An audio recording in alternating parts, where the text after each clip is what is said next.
Magandang araw mga boss, dito na tayo sa part 2. Na ang problema naman dito ni customer, pag inapakan niya raw yung brake pedal niya, meron daw lumalagitik dito sa harapan. Ganyang problema mga boss, ang pwedeng panggalingan niyan, yung rotor disc marumi, o kaya yung brake pad clip, tapos yung sliding pin. Unless na yung brake pad niya manipis na, pwede rin yun. Pero bago yun mga boss, syempre, tanggalin ko muna itong brake caliper niya. Sa pagtanggal naman ng brake caliper nito mga boss, gagamit lang naman kayo dyan ng socket wrench number 14. Luluwagan nyo nga itong dalawang sliding pin bolt at pag maluwag na yan, pwede yun ang tuluyan tanggalin itong dalawang sliding pin bolt. Ayun mga boss, nakita nyo, diba? Maluwag kong natanggal itong nasa baba na sliding pin bolt. Tapos ito namang nasa taas na sliding pin bolt, kumapit na siya. Kaya ang possible niyan mga boss, pag nagpreno kayo, dahil nga sa itong sliding pin bolt na isa, stack up siya, tapos itong nasa baba na sliding pin bolt, maluwag naman, may possible talaga pag nagpreno kayo, gaganon yan, nakakaring ka ng lagitik. Pero pag ganyang problema naman mga boss, mild lang yan, hindi ka naman dyan gagastos ng malaki. Ang gagawin mo lang naman dyan, lilinisan mo itong sliding pin bolt Ayan nakita yun, di ba? Kinalawang na pala itong sliding pin bolt ni customer. Tapos, itong brake pad, kung makikita nyo, makapal pa naman siya. Kaya, ang gagawin nyo lang dyan, lilinisan nyo lang, lihahin nyo lang itong ibabaw ng brake pad para yung tumigas dito sa ibabaw ng brake pad, matanggal. Kasi, isa rin yan sa mga cause na kapag nagpreno ka, magkakarinig ka ng kaya, ganun. Yung mga sounds na maririnig nyo, ito mga boss, sinasabi ko sa inyo para kahit paano may mga idea na kayo, di ba? Dito naman ako sa isang brake pad mga boss. Sa pagtanggal yan mga boss, itulak nyo lang yan pababa itong brake pad kasi nakakapit yan dito sa brake caliper. Nakaklip lang naman yan. Tapos, gamitan mo yan ng liha, linisin mo itong ibabaw ng brake pad mo para matanggal nga yung matigas dito sa ibabaw ng lighting mo. Actually mga boss, itong sasakyan ni customer, kailan lang din nagawa itong mga preno niya. Itong ang dalawang rotor disc sa harapan, ni-repace daw yan. Tapos sa likuran, ni-repace din. Biro mo, i-repace mo. Dapat kung saan lang yung may gas-gas, ay lang i-repace Ewan ko ba? Kaya kung makikita nyo itong rotor disc ni customer, lumipis na Tapos yung gilid pa nito, kung makatapansin nyo, kaya nililiha ko yung gilid niyan. Kinalawang siya. Tapos itong rotor disc niya, yung pinaka-disc, lumalim. Kaya naman lumalim itong rotor disc niya dahil nga sa stack up itong sliding pin bolt. Laging naka-engage itong brake pad niya. Hindi naman siyempre magdududa si customer dito sa sasakyan niya dahil nga sa napagawa niya na itong sasakyan Siyempre tiwala siya. Kaya lang nung nakakarinig na siya ng lagitik, every time na aapakan niya yung brake pedal, ayun na, doon na siya nagduda. Kaya kinontak niya na ako para matrace niya kung saan ang gagaling yung problema. At salamat naman sa Diyos dahil nga sa nang makontak niya ako, libre ako kinabukasan. Kaya na-schedule ko siya. Ganun ako mga boss Kambahan talaga para may schedule ko yung sasakyan nyo. Ibig kong sabihin, pag natapat na libre ako, magagawa ko yung sasakyan nyo. Break na ako sa trabaho mga boss. After ko maliha itong rotor disc, ito naman brake caliper, tinatanggal ko yung mga kumapit na dumi-dumi dyan, pati yung alikabok. Ganon din dito sa rotor disc mga boss, tinanggal ko rin. Ganon lang naman ang paglinis mga boss Tapos kung may budget ka at meron kang penetrating oil, ayan, nagamitin mong panlinis dito sa dalawang sliding pin bolt, kuskusin mo lang siya ng basahan, hindi nyo siya kailangan liyahin mga boss itong sliding pin bolt. Kasi pag numipis yan, magkakaroon yan ng ingay pag pinasok mo yan dito sa loob ng brake caliper holder mo. Pati itong loob na pinapasukan ng sliding pin bolt mo, isprayan mo yan ng penetrating oil, tsaka mo ngayon ipasok itong sliding pin bolt, ilaro-laro mo yan para ma-pre up itong sliding pin bolt mo at matanggal yung kumapit na kalawang. Tsaka mo ngayon pahiran ng grasa itong sliding pin bolt mo. Tapos ipasok mo yan dito sa loob ng brake caliper holder. Tsaka mo ngayon ilaro-laro siya mga boss. Para nga yung grasa na inilagay mo dito sa sliding pin bolt, kumalat dito sa loob ng brake caliper holder. Ganon din dito sa baba mga boss. Ayan yung sliding pin bolt, pinahiran ko rin yan ng grasa tapos inilaro-laro ko para nga kumalat dito sa loob ng brake caliper holder mo. Tapos punasan mo itong grasa na kumalat nga dito sa labas ng sliding pin bolt mo. At pag okay na, tapos meron ka pa naman budget, nakabili ka nga nitong brake cleaner spray mo itong rotor disc. Ayan spray mo maigi yan para kung may malagkit na kumapit dito sa rotor disc, mawash out yan, pati yung mga dumi, ganun. Pero kung wala ka naman budget, pwede mo naman yung punasan ng basahan o kaya hanginan mo na lang. Pati itong brake pad mga boss, i-spray nyo rin yan ng brake cleaner. Mahalaga yun mga boss para nga kung may mga kumapit na malagkit dito sa brake pad, mawash out nga. After nyo malinis itong dalawang brake pad mga boss, patuyuin nyo yan bago nyo nga yan ibalik sa dati niyang mga posisyon. Pag napatuyo nyo na itong brake pad, pwede nyo na ngayon ilagay yan dito sa brake caliper. Itong brake pad mga boss, nakita nyo tinuturo ang daliri ko, di ba may nakaumbok na bilog? Dito naman sa brake caliper mga boss, pag inilagay mo siya, meron siyang butas. Ayan o, tuturo ko pero kaya lang mali ako ng banat eh. I-break na rin natin tong brake caliper. Ayun o, yung butas sa brake caliper. Ayun o, di ba? Nakita nyo, dun papasok yon yung nakaumbok dito sa brake pad. Sa paglagay naman yan, iangat nyo lang itong clip niya. Yung dalawang clip. Pag niangat nyo, itulak nyo yung brake pad. O, di ba? Ganun lang siya kadali. Walang big deal doon.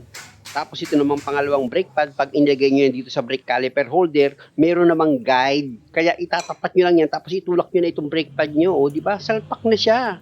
At dahil sa okay ka na dyan, itong dalawang sliding pin bolt mo, pwede mo na ngayon hugutin yan para itong brake caliper mailagay mo na yan ng maayos. Siguraduhin yung maayos yung pagkakalapat nyo sa paglagay nga nitong brake caliper. Tapos, pwede nyo na ngayon ilagay itong dalawang sliding pin bolt. Siyempre, pinahiran ko ulit yan ng grasa bago ko yan inilagay. Tsaka ako ipinakapit sa trig niya itong dalawang sliding pin bolt. After nyan, gagamitan ko na yan ng number 14 na socket wrench para i-final ko na nga yung higpit dito sa dalawang sliding pin bolt ng brake caliper. O, di ba? Napakadali lang naman. Dahil sa okay na ako dyan, tanggalin ko muna itong rubber cap ng bleeder. Dahil nga sa isa pang problema ni customer, nagbabawas daw ito ng brake fluid, nagdadagdag daw siya.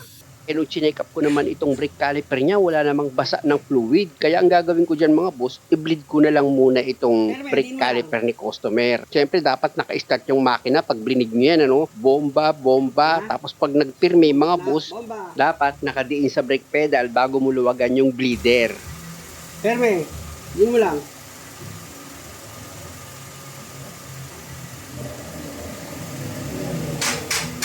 Bomba.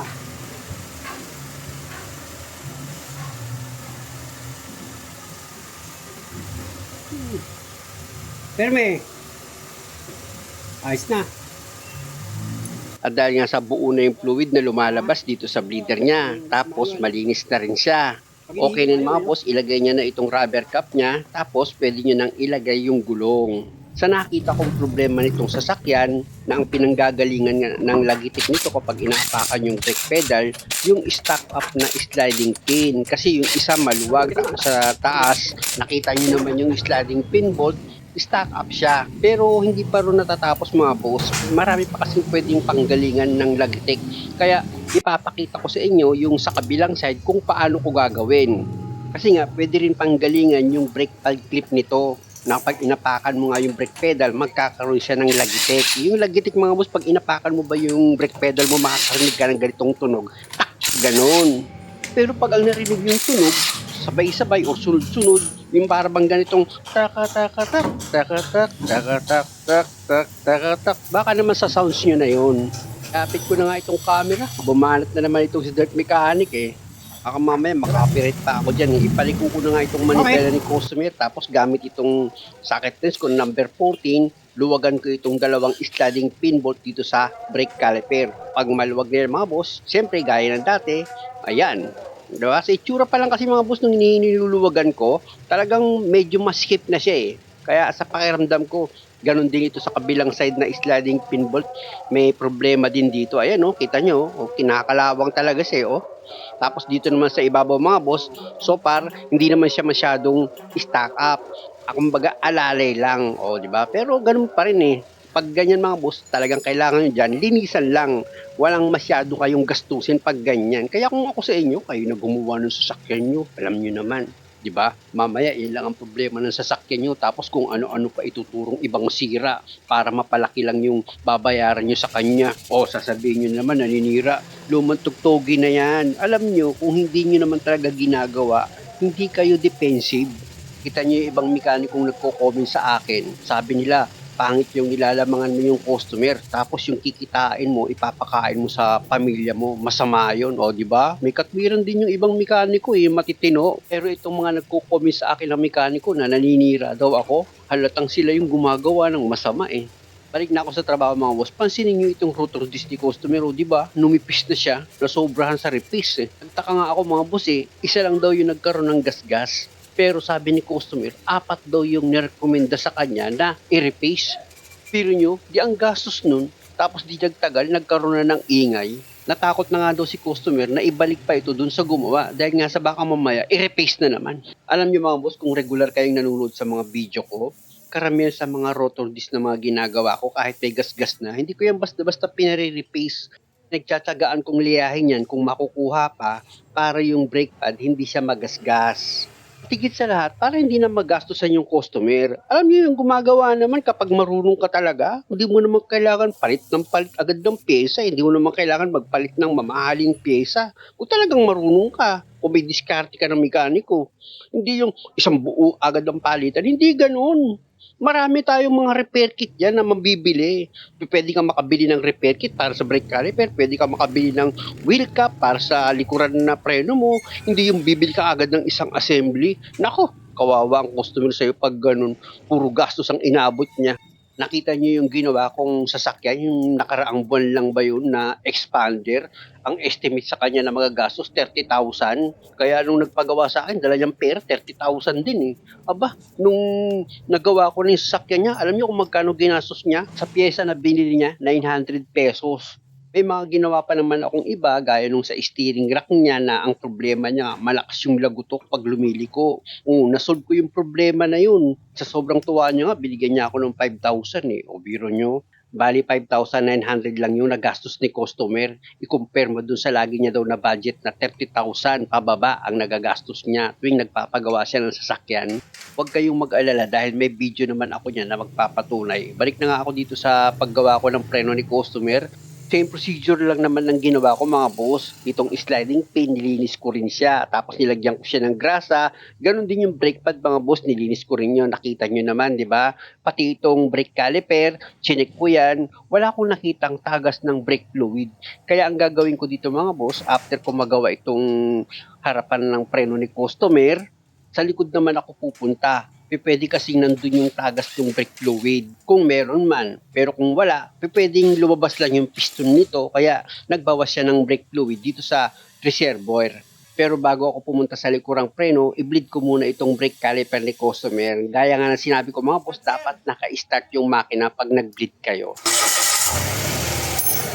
Sa pagbiblit mga boss, ulitin ko lang, bombay yung brake pedal ng ilang segundo, tapos ipirme. Nakadiin sa brake pedal, tsaka mo pa lang ngayon luluwagan itong bleeder niya. Bomba! Ganun. O sige, pakinggan nyo kung paano ako nagbibleed ng preno para matuto kayo.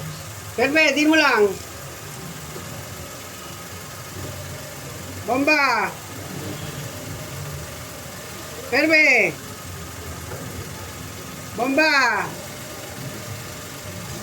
Perme! Bomba! Perme! Bomba! Perme!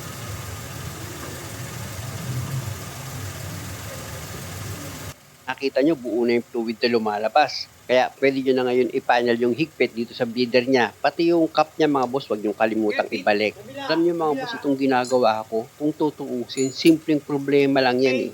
Pero magtataka kayo minsan, ang laki ng ginagastos nyo. Kaya kung panonoodin nyo itong video ko mga boss, iba't ibang klaseng problema lang naman yan eh. Pero sa paggawa, iisa lang yan. Pwede kasing yung ingay manggagaling sa brake pad clip niya, o kaya dito sa sliding pin, o kaya sa brake pad. Kaya nasabi kong iisa lang ang pinanggagalingan. At yung way ng paggawa mga boss, ganun din. Iisa lang din ang kakalasin nyo, yung brake caliper, para ma-check nyo nga yung pinanggagalingan ng problema. At dahil sa okay na ito mga boss, isunod ko naman yung likurang gulong. Dahil nga sa ang isa pang problema ni customer, pag ginila niya yung handbrake niya, mataas na. Pwedeng mag-adjust ako ng preno o kaya naman sa kable niya or kung manipis na, palit na ng brake shoe. Dahil mga boss, kung makikita nyo, mataas na yung handbrake niya. Kaya lang mahaba itong video mga boss, pakiabangan na lang sa part 3. At muli maraming salamat sa panonood. Sana nakakuha kayo ng idea. At kung maaari, huwag niyo naman sana kalimutang mag-subscribe sa channel ko. Salamat!